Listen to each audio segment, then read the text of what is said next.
అందుకే మీరు కార్తీక మాసాన్ని పరిశీలనం చేస్తే మిగిలిన మాసాల్లో దైవారాధన ఒక్కటే కార్తీక మాసంలో ఉండదు. కార్తీక మాసంలో సమాజాన్నంతటినీ కూడా సేవించి సమాజంలో ప్రధానంగా దేని చేత మనం ప్రయోజనం పొందుతున్నామో అటువంటి వాటికి విలువ గుర్తించి వాటిని పూజించడం, గౌరవించడం ప్రధానంగా ఉంటుంది కార్తీక మాసం. మనకి సంవత్సరంలో ఒక నెలలో శుక్లపక్షంలో కృష్ణపక్షంలో కూడా ఒకే తిథి వస్తుంది. పాడ్యమి శుక్లపక్షంలో ఉంటుంది, కృష్ణపక్షంలో ఉంటుంది. విధియ శుక్లపక్షంలో ఉంటుంది, కృష్ణపక్షంలో ఉంటుంది. కృష్ణాష్టమి అన్నాను అనుకోండి, శ్రావణ మాసంలో కృష్ణపక్షంలో అష్టమి మాత్రమే కృష్ణాష్టమి. ఇక శుక్లపక్షంలో అష్టమి కృష్ణాష్టమి కాదు. కానీ ఒక్క విఘ్నేశ్వరుడి విషయంలో మాత్రం శుక్లపక్షంలో వచ్చేటటువంటి చవితి విఘ్నేశ్వర సంబంధమైన పూజ అయితే ప్రతి కృష్ణపక్షంలో వచ్చేటటువంటి చతుర్థి తిథి కూడా మనం ఆ సంకట విమోచ గణపతిగా ఆయన్ని ఆరాధన చేస్తాం. సంకటమోచ గణపతి అని చెప్పి సంకటములు నివారించేటటువంటి గణపతిగా పూజ జరుగుతుంది. కార్తీక మాసంలో మీరు పరిశీలనం చేస్తే శుక్లపక్షంలోనూ కృష్ణపక్షంలోనూ కూడా రెండు పక్షాలలోనూ కూడా ఒక తిథి నాడు గోపూజ ఉంటుంది. శుక్లపక్షంలో అష్టమి గోపాష్టమి, అట్లాగే కృష్ణపక్షంలో ద్వాదశి గోవత్స ద్వాదశి. అంటే శుక్లపక్షంలోనూ కృష్ణపక్షంలోనూ కూడా రెండు తిథులలోనూ కూడా గోవుకి పూజ చేయించారు. ఎందుకు పూజ చేయిస్తారు అంటే అసలు గోవు లేకపోతే సనాతన ధర్మం లేనే లేదు. సనాతన ధర్మానికి ప్రాణమంతా ఎక్కడుంటుంది అంటే అగ్ని ఆరాధనం మీద ఉంటుంది. అగ్ని ఆరాధనం లేకుండా అసలు సనాతన ధర్మం లేదు. నిజానికి అగ్ని ఆరాధన చేసేటటువంటి వాళ్లే సనాతన ధర్మంలో ఉంటారు. అది అత్యంత తేలిక మార్గం ఏమిటంటే దీపం వెలిగించడం. అసలు దీపం వెలిగించకుండా ఏ రోజు ఏ పూజ చెయ్యరు. దీపం ఎందుకు వెలిగిస్తారు అంటే నిజానికి లోకంలో దీపాలకన్నిటికీ పెద్ద దీపం ఎవరు అంటే భగవంతుడు. మిగిలిన దీపాలకి ప్రమిద ఉండాలి, ఆవు నెయ్యన్నా ఉండాలి, నూనెన్నా ఉండాలి, ఒత్తి ఉండాలి, అగ్ని ఉండాలి. కానీ అసలు సూర్యచంద్రులు తారకలు కూడా అవసరం లేకుండా తనంత తానుగా ప్రకాశించేవాడెవరు అంటే భగవంతుడు ఒక్కడే. వేదం భగవంతుని యొక్క స్వరూపాన్ని చెప్తూ నతత్ర సూర్యో భాతి నచంద్రతారకం నేమా విద్యుతో భాంతి కుతోయమగ్ని త్వమేవ భాంతమనుభాతి సర్వం తస్య భాషా సర్వమిదం విభాతి అంటుంది. సూర్యుడు ప్రకాశించకపోయినా, చంద్రుడు ప్రకాశించకపోయినా, తారకలు ప్రకాశించకపోయినా, ప్రకాశమన్నది లేకపోయినా తనంత తాను ప్రకాశించగలిగిన వాడెవరు అంటే భగవంతుడు ఒక్కడే. భాగవతం గజేంద్రమోక్షణ కష్టంలో అష్టమ స్కంధంలో లోకంబులు లోకేశులు లోకస్తులు తెగిన తుది అలోకంబగు పెంజీకటి కావల ఎవ్వండేకాకృతి వెలుగు అతని వేసేవింతున్నంటాడు గజేంద్రుడు.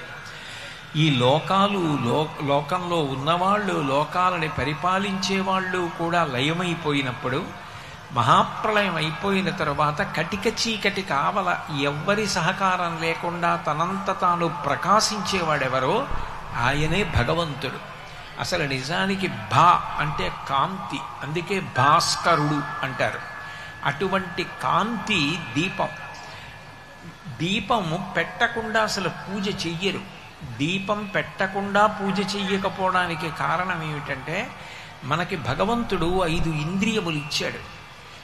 సుఖములు కాని దుఃఖములు కాని అన్నీ నిజానికి ఆ 5 ఇంద్రియముల మీదే ఆధారపడ్డాయి. మీరు ఎన్ని కోట్ల సుఖాలు అనుభవించండి, ఎన్ని కోట్ల దుఃఖాలు ఉండనివ్వండి, అన్నీ కూడా ఈ 5 ఇంద్రియముల మీద ఆధారపడి ఉంటాయి. ఈ 5 ఇంద్రియములు పనిచేయడం ఆగిపోయాయి అనుకోండి, సుఖము దుఃఖము అన్న మాట లేదు. మీకు నేను బాగా అర్థమయ్యేటట్టు చెప్పాలి అంటే భగవంతుడు ఒక రోజు నిర్ణయించి ఆ రోజున ఉదయం 11 గంటల నుంచి 12 గంటల వరకు 1 గంట సేపు సమస్త ప్రాణులకు ఉన్న 5 జ్ఞానేంద్రియములు అట్లాగే ఉంటాయి. కానీ అవి పని చెయ్యవు అని నిర్ణయించాడనుకోండి. కన్ను ఉంటుంది, చూడదు. ముక్కు ఉంటుంది, వాసన చెప్పదు. చెవి ఉంటుంది, వినదు. నాలుక ఉంటుంది, రుచి చెప్పదు. చర్మం ఉంటుంది, స్పర్శ చెప్పదు. ఉండడం ఉంటాయి. 1 గంట సేపు ఇవి పని చెయ్యవు అని భగవంతుడు అన్నాడు అనుకోండి. మీకు కంటి ముందు ఎదురుగుండా వచ్చి వెంకటేశ్వర స్వామి వారు నిలబడినా తెలియదు, బ్రహ్మరాక్షసుడు వచ్చి నిలబడినా తెలియదు, సుఖదుఖములు లేవు. చెవి దగ్గరికి వచ్చి వీణ వాయించినా మీకు తెలియదు, పెద్ద పిడుగు శబ్దం వచ్చినా మీకు తెలియదు, సుఖదుఖములు లేవు. ముక్కు దగ్గర మల్లె పువ్వు చెండు పెట్టినా తెలియదు, కుక్క కళేబరం మించి దుర్వాసన వచ్చినా తెలియదు, కత్తి పెట్టి చర్మాన్ని కోసేసినా తెలియదు, చందనం పూసినా తెలియదు. ఎందుకనంటే చర్మానికి స్పర్శశక్తి లేదు. నాలుక మీద నిప్పు కణిక పెట్టినా తెలియదు, తిరుపతి లడ్డూ పెట్టినా తెలియదు. ఈ 5 ఇంద్రియములు పనిచేస్తున్నంతసేపే సుఖము కానీ దుఃఖము కానీ ఉంటుంది.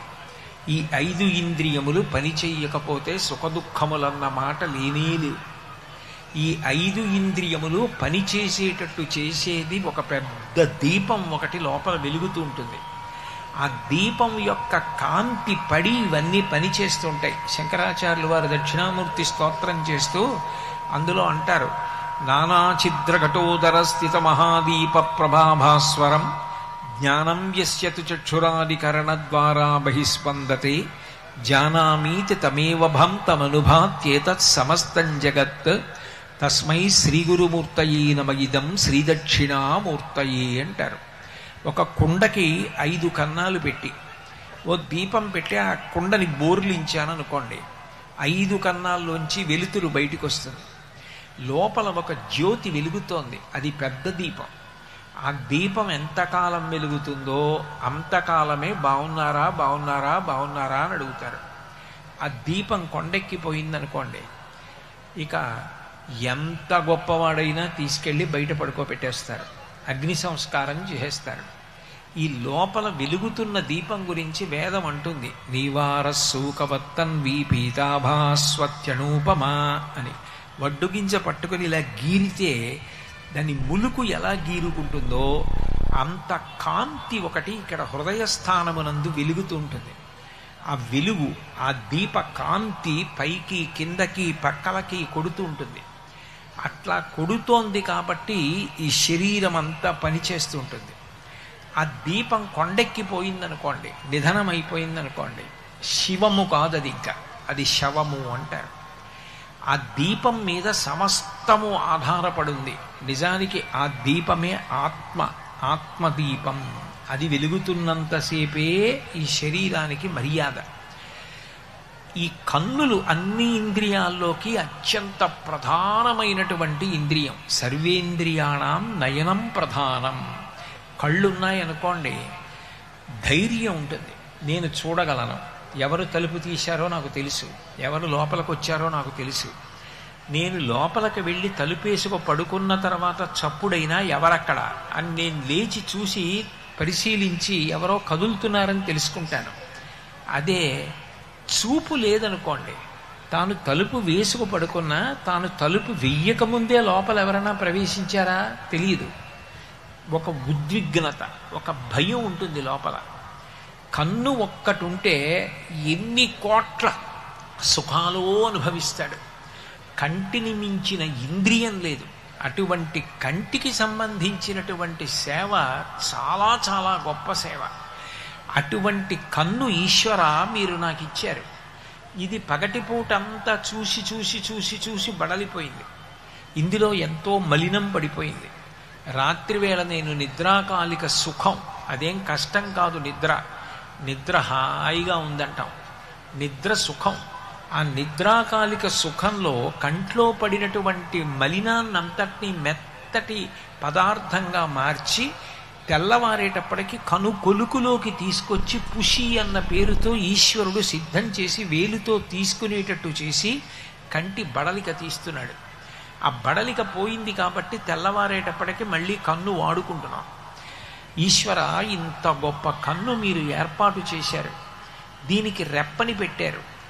నేను ప్రయత్నపూర్వకంగా రెప్ప వేయకపోయినా అంత సున్నితమైన కనుగుడ్డు బడలినప్పుడల్లా కను రెప్ప పడి ఆ గుడ్డుకి కలిగినటువంటి ఆ కష్టాన్ని సేద తీరుస్తోంది. నేను నిద్ర పోగానే రెప్ప మూత పడిపోతోంది, గుడ్డు రక్షింపబడుతోంది. మీరు కంటిని ఇంత బాగా రక్షణ వ్యవస్థతో రక్షించారు. ఒక కన్నుకి ఇబ్బంది కలుగుతుందో ఏమోనని 2 కళ్ళు పెట్టారు. ఇన్ని చేసిన మీకు నేను ఏమని ఉపకారం చెప్పను? కన్ను నాకు దీపం లాంటిది. నేను మీ దగ్గర దీపం పెట్టి మీరు నాకు కళ్ళిచ్చినందుకు నేను కృతజ్ఞత చెప్తున్నాను. అందుకు దీపం పెడతారు పూజలో. పూజలో మొదట దీపంతో ప్రారంభం ఎందుకు అంటే, ఈ కళ్ళు ఇంద్రియాలలో ప్రధానం కాబట్టి మొట్టమొదట దీపం పెట్టి ఈశ్వరుడికి కృతజ్ఞత చెప్పడానికే పూజ అని పేరు. అందుకే నేను పక్షి పూజ, ఆకాశ దీపం అని మొదలుపెట్టా.